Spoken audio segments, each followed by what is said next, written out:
At my sister's graduation party, my mum handed her the keys to a brand new car and toasted to our rising star, then gave me a dustpan and said, "That's more your level." So I packed my bags and walked out. If you asked me 6 months ago how I thought my sister's graduation party would go, I probably would have said something polite like, "Oh, I'm sure it'll be nice. That's just who I used to be. Always the polite one, the easygoing one, the one who let things slide and tried not to take things personally." But that night, peeled the last layer of me off like old wallpaper. And once I saw what was underneath, I realized I had been quietly swallowing my pride for years, mistaking it for maturity. My name's Caleb. I'm 24, and I think the moment I stood in our driveway, watching my parents hand my younger sister the keys to a brand new car, while I still made monthly payments on a used hatchback from 2008. That's when something cracked inside me. It's not even about the car. I swear it's not. It's about everything that led up to that moment. The 1,000 small cuts before the final wound. But I guess if I want this to make sense, I have to start from the beginning, or at least from a point where the patterns started to become too loud to ignore. I'm the oldest of 2 kids. My sister Sabrina just turned 18 a few months ago. She's the golden child. You know, the type captain of the dance team on a roll, that bright laugh that lights up a room. People gravitate toward her. Teachers loved her. Neighbors adored her. And my parents, they worshipped her. I used to joke about it, especially when we were younger. "Let me guess, Sabrina gets a pony next," I'd say with a laugh when she got her 3rd American Girl doll, and I got a pack of socks for Christmas. But back then, I thought it was just the way parents were with the baby of the family. I didn't mind being more low-key. I wasn't a troublemaker or anything. I did all right in school, not a genius, but solid. I worked part-time through college, graduated with a degree in computer science, and landed a decent IT job after school, moved back in for a bit to save money. I even helped pay a few bills when things were tight. Didn't complain, just figured that's what a responsible son does, right? But slowly the scales tipped. I started to notice how my achievements were always met with a polite nod, while Sabrina's smallest wins got balloons and social media posts. When I landed my first full-time job, "That's nice, Caleb," my mum said, not even looking up from her phone. When Sabrina got accepted to a college that wasn't even her top choice, they took her out for steak and made a big announcement on Facebook with the caption, "So proud of our brilliant girl." I told myself it didn't matter. I told myself I didn't need applause. But man, it starts to wear on you. You start to feel invisible, like no matter how hard you work, how good you try to be, you'll never shine quite the same. Things started ramping up once Sabrina's senior year rolled around. Suddenly, every weekend was about college tours, dress fittings for dances, scholarship essays, and catered brunches with her friends. I kept my head down, spent most of my free time fixing up my old car, saving for my own place. Every now and then I'd offer to help around the house, cleaning the garage, cooking dinner when Mom worked late. But more often than not, my efforts were met with offhand comments. "Why don't you go out more?" My dad would say, "You're always just here." Once I heard my mom on the phone with Aunt Valerie saying Caleb's doing okay. Just kind of floating through life, you know, not like Sabrina. She's really going places. That one stung. Floating. I was working 40 hours a week and freelancing on the side. I had just hit 10,000 in savings. I was putting in the work, but because it didn't come with photo ops or glitter, it didn't count. Still, I stayed. I stayed because it was convenient, and I thought maybe it was just a phase. Sabrina would go off to college and maybe things would balance out again. Maybe without her soaking up all the spotlight, I'd have space to breathe. Then came the graduation party. My mom had been planning it for months. It started as a backyard thing. Some decorations, a few friends, nothing major. But somewhere along the line it turned into a full-blown production. Tint rentals, a live band, a catered buffet, even a custom cake shaped like the logo of Sabrina's future university.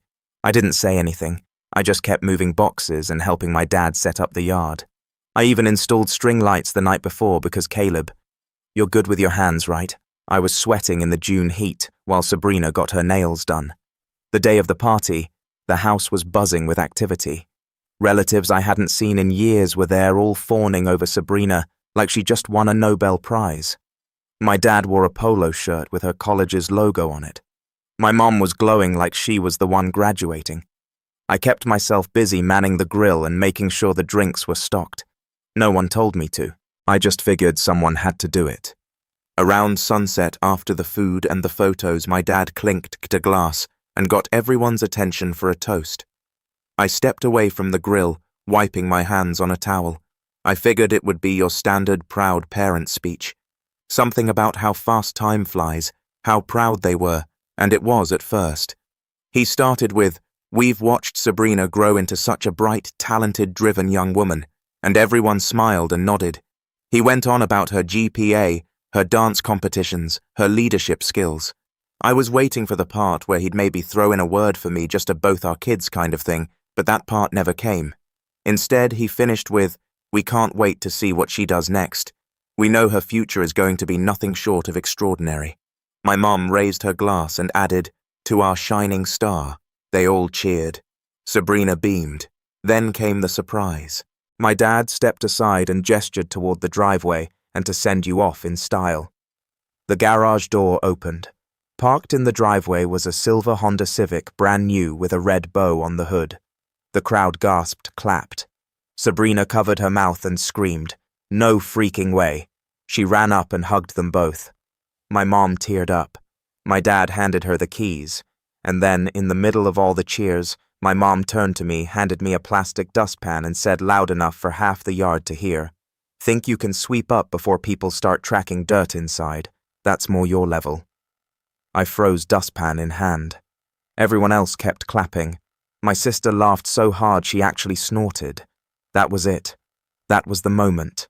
Not the car, not the speech, the dustpan, the dismissal, the public reminder that in their eyes I wasn't worth celebrating.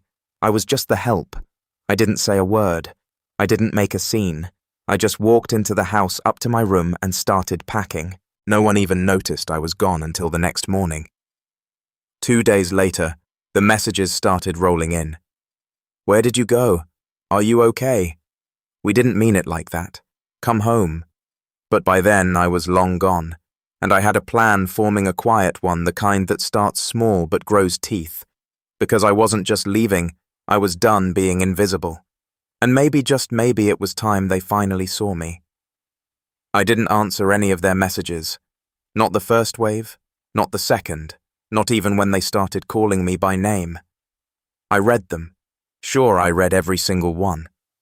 I watched the tone shift from confusion to guilt to irritation, and then finally silence. That silence, it was louder than any of their words.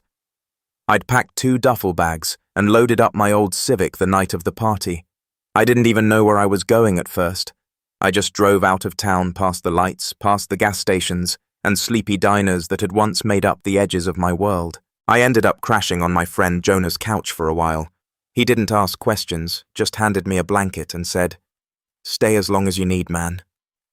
Funny how people who aren't blood can feel more like family in the moments that matter.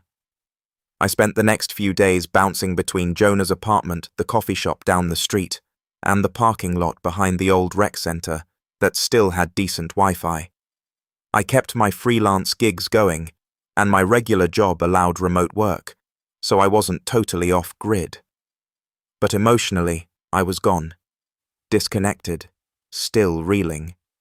It wasn't just the dustpan. It wasn't just the party.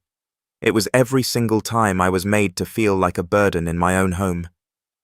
The time they forgot my birthday, because Sabrina had a dance recital. The time I bought groceries for the whole house and my mom told me not to show off. The time I got promoted and my dad said, "That's nice," before asking if I could help clean out the gutters. Sabrina, meanwhile, floated through life on a cloud of praise and rewards, and she didn't even seem to notice. Or maybe she did. Maybe she liked it that way. Either way, I needed distance, and for a few weeks I got it. But then July rolled around.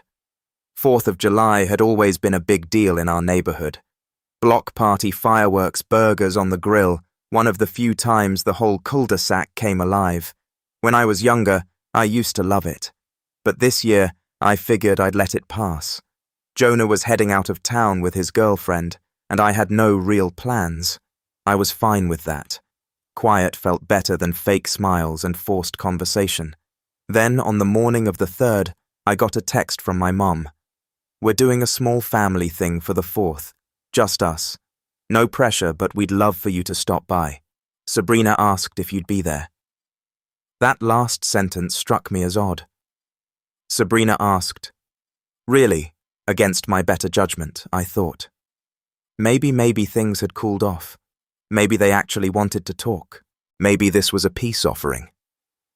I showed up around 6 p.m., a 6-pack of root beer in hand. My mom opened the door and blinked like she wasn't expecting me. "Oh, you came. Yeah, you invited me," I said. She stepped aside. "Right, of course." The house looked the same, smelled like charcoal and coleslaw. My dad was out back by the grill flipping burgers. Sabrina was sitting at the patio table wearing sunglasses and scrolling through her phone. No one looked especially thrilled to see me. "Hey," I said, walking outside. My dad gave me a quick nod. "Look who decided to show up." Sabrina barely looked up. Wow, a miracle. I ignored the tone. I told myself I wasn't here to argue. I was here to talk. We ate. The conversation was surface-level weather gas prices Sabrina's dorm assignment. No one asked me how I'd been or where I was staying. No one even mentioned the graduation party. Finally, I broke the silence. "Look, I just want to say something. I'm not here to fight, but that night, what happened at the party that really messed me up?" My mom set down her fork. "Caleb, it was a joke. A joke I repeated. You handed me a dustpan in front of 30 people and said it was more my level." My dad scoffed. "You're being sensitive." "No," I said, "I'm being honest. And it's not just that. It's been like this for years. Sabrina gets celebrated for breathing, and I get treated like an afterthought." Sabrina laughed. "Oh, come on. Don't be dramatic. You're just mad because you didn't get a car." I turned to her. "It's not about the car then." "What is it?" she said, folding her arms. "You won a gold star for being mediocre?" That hit me harder than I expected. I stared at her, stunned. "You think I'm mediocre? I think you're jealous," she said. "You've always been bitter. You hide it under that quiet act, but everyone sees it." I looked at my parents. Neither of them said a word. My dad was chewing. My mom just looked away. That was the second crack. I stood up. "You know what? Thanks for the meal." My mom called after me, but I didn't stop. I walked straight to my car, slammed the door, and didn't look back. A week passed. Then 2, no one reached out. I figured that was the end of it, and maybe that would have been fine. I could have stayed gone. But then came the betrayal that changed everything. It started with a call from my bank.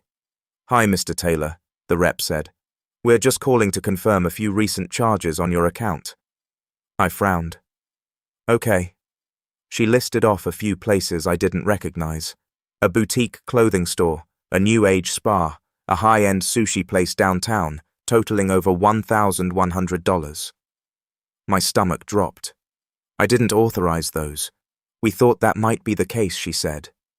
"They were charged using your old joint account." My heart skipped. Old joint account. Then I remembered back in college I'd opened a joint account with my mom so she could deposit money while I was away. Tuition, groceries, emergency stuff. We never officially closed it. I hadn't touched it in over 2 years. Totally forgot it existed. Apparently she hadn't. "I'll need to file a fraud claim." I told the rep. "No problem. We'll lock the account for now and send over the forms."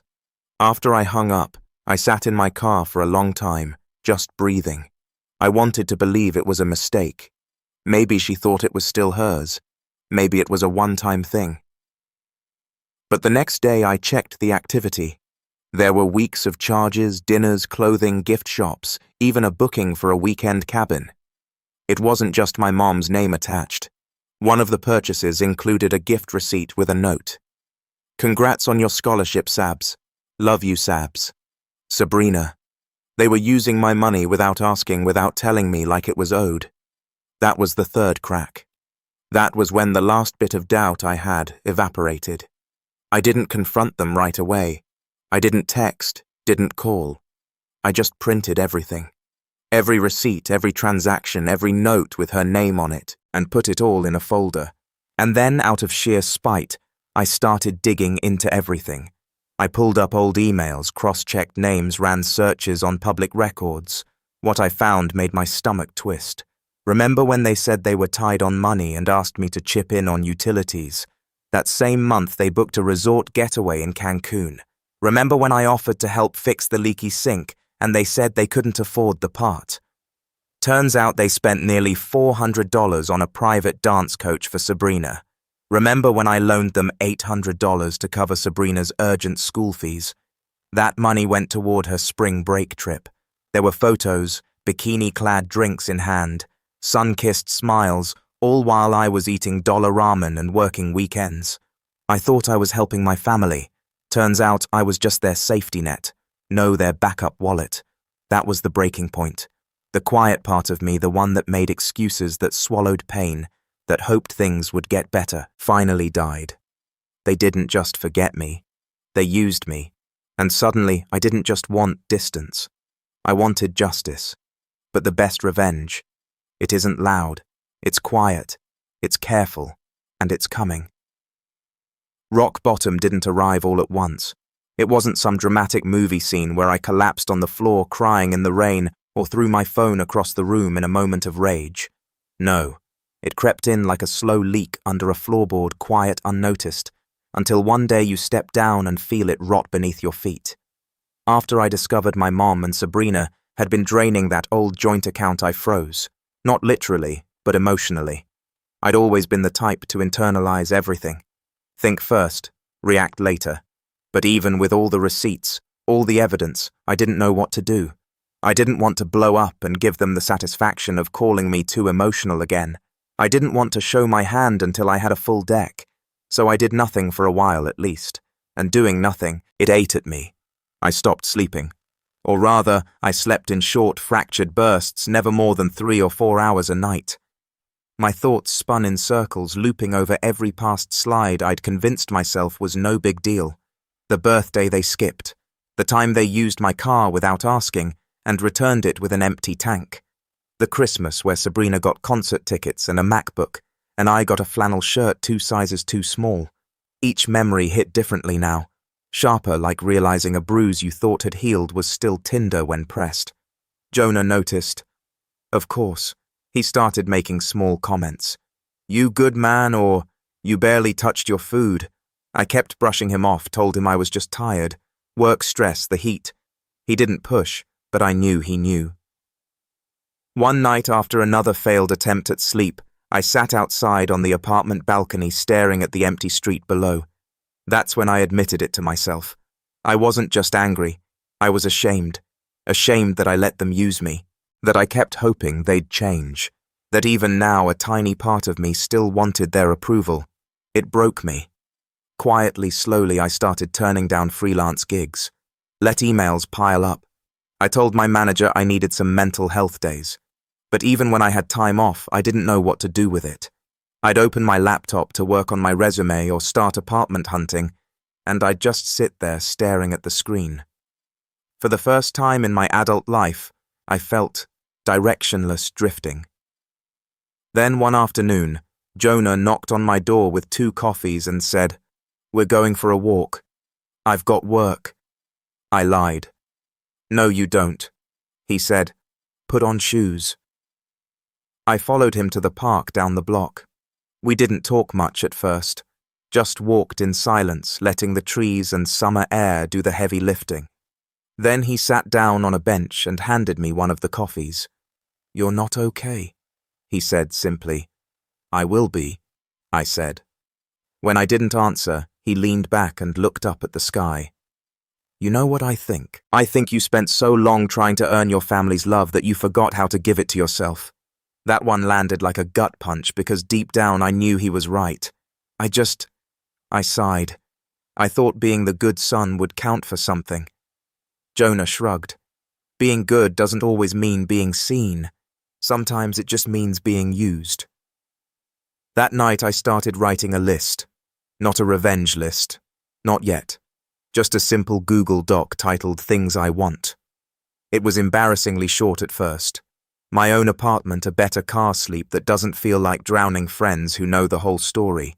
But the more I added, the more something shifted in me. A flicker of momentum of purpose. Over the next few days, I started making changes, small ones. I opened a new bank account solo, locked down no joint access. I froze the old one and filed the fraud claims. The bank sided with me by the way, full refund. I cleaned up my portfolio and refreshed my resume, sent out a few applications, not because I hated my job, but because I wanted options. I went for long walks in the evenings, started reading again, non-fiction stuff about boundaries, self-respect, toxic families. One of them said something that stuck with me. If someone only loves the version of you they can control, that's not love. That's convenience. I read that line 3 times. Then I highlighted it, printed it, and taped it above my laptop screen. About 2 weeks into this quiet rebuild, I got a text from Sabrina. Hey, heard you froze the account. Mom's freaking out. No apology, no acknowledgement, just irritation. I stared at it for a long time before replying. It wasn't yours to use. She responded instantly. It was Mom's idea. I didn't even know it was your money. Relax. I didn't reply. 2 hours later, another message. You're really making a big deal out of nothing. I just thought we were family. That word family made me laugh out loud. I didn't delete the messages.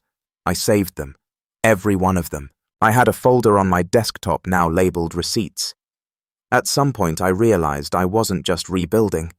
I was preparing. A month passed. I found a 1-bedroom apartment downtown. Nothing fancy but clean, quiet, and all mine. Signed the lease and moved in the same week. Jonah helped me haul boxes up 3 flights of stairs. He even brought me a housewarming gift, a cheap doormat that said "Not welcome." I laughed harder than I had in weeks. I bought a rail bed, a real desk, used part of the refunded money to replace my laptop and invest in better gear for my freelance work. Clients noticed work picked up. I raised my rates. Every day I woke up a little earlier, ate a little better stretched, made my bed. I kept the receipts folder on my desktop, not out of bitterness, but as a reminder. I'm not crazy. It happened and I survived. I didn't block my family. I wanted them to see me rebuild, wanted them to know I was doing better without them. Eventually the messages resumed. Saw your new place. Looks nice. You didn't invite us to your house warming. We're still your family, Caleb. Sabrina's leaving for college soon. It would mean a lot if you stopped by before she goes. I didn't reply. 2 days later my mom called. I let it ring. She called again and again. Finally I picked up. Her voice was clipped. I just want to understand why you're being so cold. I blinked. You used my money without asking. That account was joint Caleb, which you knew I forgot about. You used that to your advantage. A pause. Then you're twisting things. I have the receipts. You're being petty. No, I said calm and clear. I'm being done. Silence. Then, in a lower voice, your sister's leaving soon. You really want to ruin things over a few hundred. That's when I laughed. A bitter, tired laugh.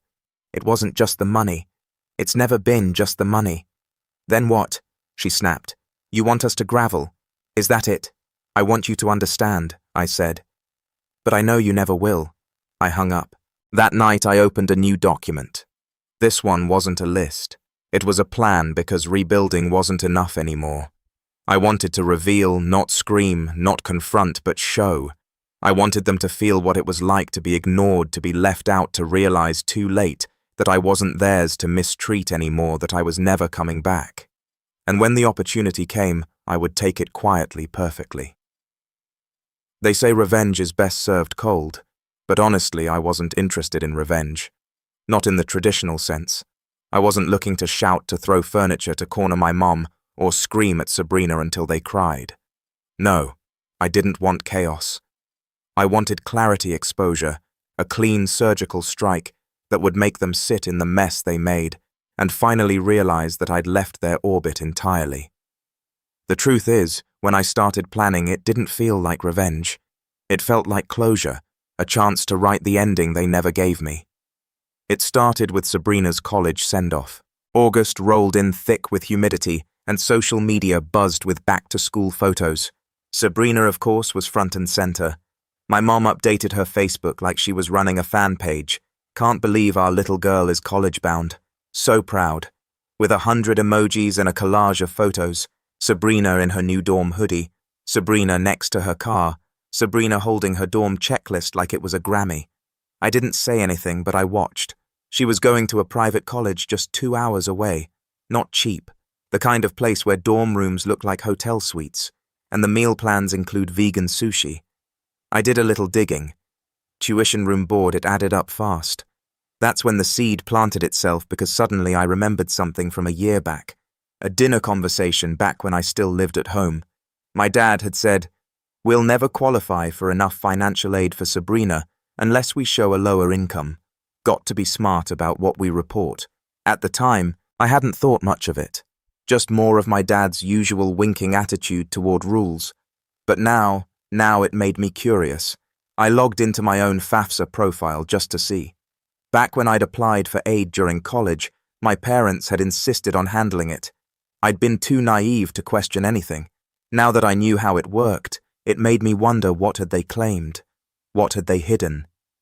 Out of curiosity, I filed a Freedom of Information Act request to get a copy of my aid summary from my final year of college. A week later, I had it. And there it was. My FAFSA listed my parents' income as significantly lower than what I knew they were making at the time. I remembered because that same year they bought a new living room set and took Sabrina to New York for a week-long dance intensive.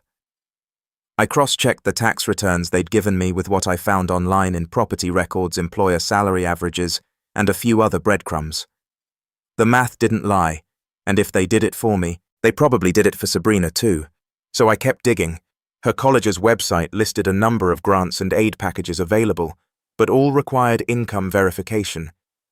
The more I researched, the clearer it became. If my parents had underreported income on her forms like they had on mine, and if the school ever got wind of it, it could trigger a full audit, not to mention potential disqualification of aid retroactively. Again, I wasn't looking to ruin her life, but I was tired of carrying the weight of a family that acted like their lies were justified because they wore nice clothes and smiled for pictures. I needed someone to talk to, so I called Zoe. Zoe was a friend from college, sharp, blunt, and currently finishing her law degree with a focus on education and finance. We hadn't talked in months, but when I explained what I'd found, her response was immediate. They defrauded the system. "Caleb, if that school runs a financial aid audit and finds discrepancies, it's a big deal. It could affect her current funding and trigger repayment of aid already used." I exhaled. "I'm not trying to destroy her." "I know," she said. "But if you're thinking of using this, you don't have to do anything illegal. You just need to be smart. Let the truth do the heavy lifting." She offered to help me draft an anonymous tip, one that didn't mention my name, but included enough verifiable facts that the school's financial aid office would have no choice but to look into it. That was the first domino, but I didn't send it. Not yet. Because while that was a long-term consequence, I wanted something sooner, something smaller, symbolic, something that would remind them I wasn't the kid holding the dustpan anymore. That's when fate handed me a gift, a wedding. My cousin Danielle was getting married in late September. Big event, garden, venue, open bar. The whole family was invited, and despite everything, I still got an invitation. Part of me was shocked.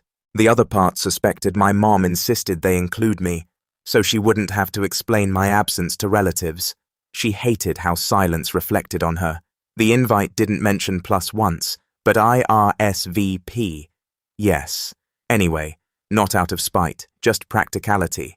And as it happened, I had someone in mind. Her name was Camille. We'd matched on a dating app in July, gone on a few casual dates, and discovered we both liked board games, dry humor, and old horror movies. But beyond all that, Camille was a social chameleon, smart, observant, the kind of woman who could read a room in 2 seconds flat and turn any conversation around with a polite, cutting smile. When I told her about my family and the wedding, she raised an eyebrow. "You want me to be your decoy. I want you to be the calm before the storm." I said I want them to realize they don't know who I am anymore. She smirked. "I can do that." We planned everything. I told her the backstory, filtered but honest. She understood. She didn't pity me. She just nodded and said, "All right, let's make you look untouchable." I bought a tailored suit for the wedding, got a fresh haircut, polished my shoes until they gleamed. Not for them, for me. For the first time in years, I wanted to feel like I walked in on my terms. The day of the wedding, I pulled up in a rental, sleek black and completely out of character from the car they remembered. I stepped out with Camille on my arm, both of us dressed like we'd stepped out of a magazine ad for a young power couple mid-ascent. I saw my mom's jaw tighten as we approached. "Caleb," she said, clearly surprised. "You made it." I said I would. I replied coolly. "This is Camille." Camille smiled. "It's lovely to meet you. Caleb's told me so much about his past." The pause was intentional. Sabrina was standing a few feet away, surrounded by her usual entourage of admiration. Her eyes landed on Camille, then flicked back to me. She didn't smile. I didn't either. We didn't sit at the family table. I'd requested seating with my cousin Marcus and his fiancée, the only 2 relatives I still liked. We spent the reception laughing, trading stories and sipping wine, while the rest of the family kept glancing our way, like they couldn't quite process what they were seeing. Later, as we stood by the bar, Camille leaned over and whispered, "They looked like they're trying to solve a puzzle with half the pieces missing." I chuckled. Good. By the time the bouquet was tossed and the lights dimmed for dancing, I'd done what I came to do. Let them see me not as the Caleb they used to command, but as someone who had carved his own life and didn't need them in it. The next morning, I finalized the anonymous email to Sabrina's financial aid office. Zoe helped me make sure it wasn't malicious, just factual.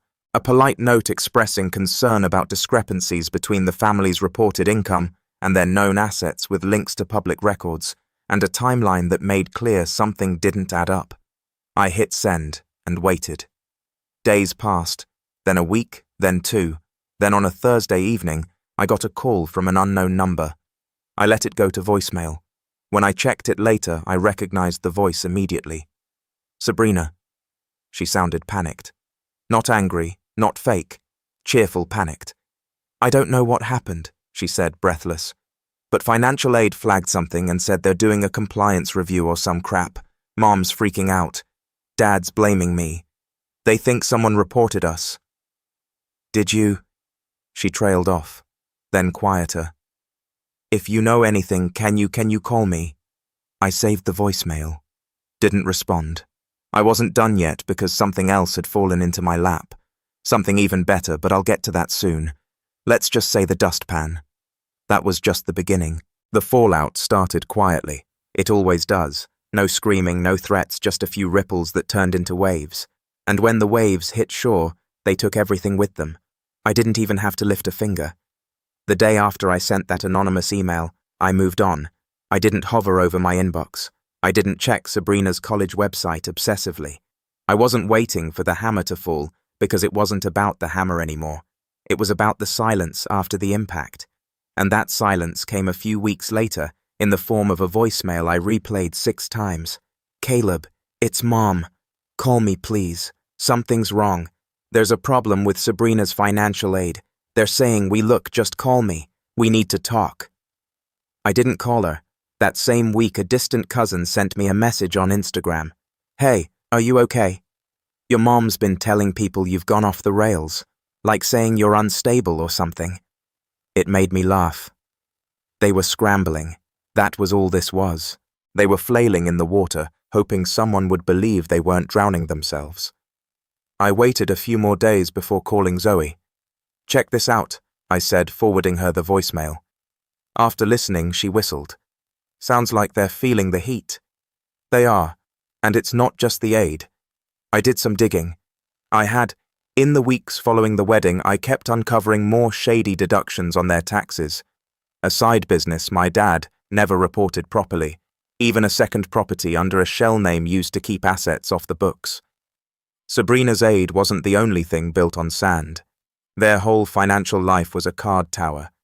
I'm not sure how far I should take this. I admitted, you don't have to do anything else. Zoe said, let gravity do the work. And she was right, because that week, Sabrina's university pulled her off the dorm list. An anonymous Reddit post from a student at her school went semi-viral on the college's thread. It described a rich girl who lost her financial aid because her parents lied on the forms. The comments were brutal. Speculative but brutal. Sabrina's name wasn't in it, but students' talk. Whispers spread faster than facts. I didn't post it. I didn't need to. Someone else filled in the blanks. Then came the call from my dad. I almost didn't pick up, but I was curious. Caleb, he said, his voice stiff. We need to talk. I figured. I want to know what you're doing. Clarify. You've been poking around. Have I? You think you're clever, but you're playing with things you don't understand. I smiled to myself. There it was, the first crack in his voice. Not control, not calm fear. You stole from me, I said, and lied to get my sister an education you couldn't afford without fraud. I understand that perfectly. He didn't respond for a moment. Then you're part of this family. You don't air dirty laundry to strangers. I'm not part of your family anymore, I said simply. You're hurting your sister. No, you did that. I just stopped covering for you. Click. He hung up. The fallout intensified after that. Sabrina messaged me 3 times in a single night.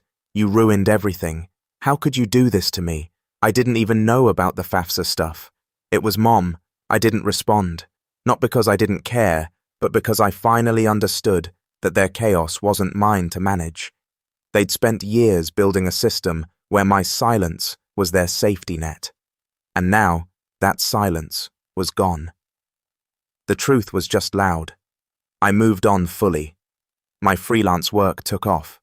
I landed a recurring contract with a marketing agency that paid more than my old day job. I quit my full-time position and went independent. No more clocking in. No more soul-draining status meetings. I upgraded my apartment. I joined a local board game group, started running on the weekends, and even enrolled in a personal finance course for fun. For the first time, my life felt like mine. Camille and I stayed in touch, not romantically. It fizzled naturally, but we met up for coffee sometimes just to laugh about the wedding and swap updates. She told me she'd never seen a family so aggressively self-centered in real time. They thought they were the sun, she said once, and you were just a planet meant to orbit them. Not anymore, I said. The last message I got from my mom came around Christmas. It was a picture of the family tree ornament she used to hang every year for little reindeer. My name on one, Sabrina's on another, hers and Dad's on the top too. The caption just read, I took yours off this year. Didn't feel right. I didn't reply. Not because I was hurt, but because I felt nothing. That was the final part of the revenge. Not the financial aid being revoked. Not the audits, not the anonymous rumors at her college, or the subtle distancing from other relatives who'd heard bits of the story.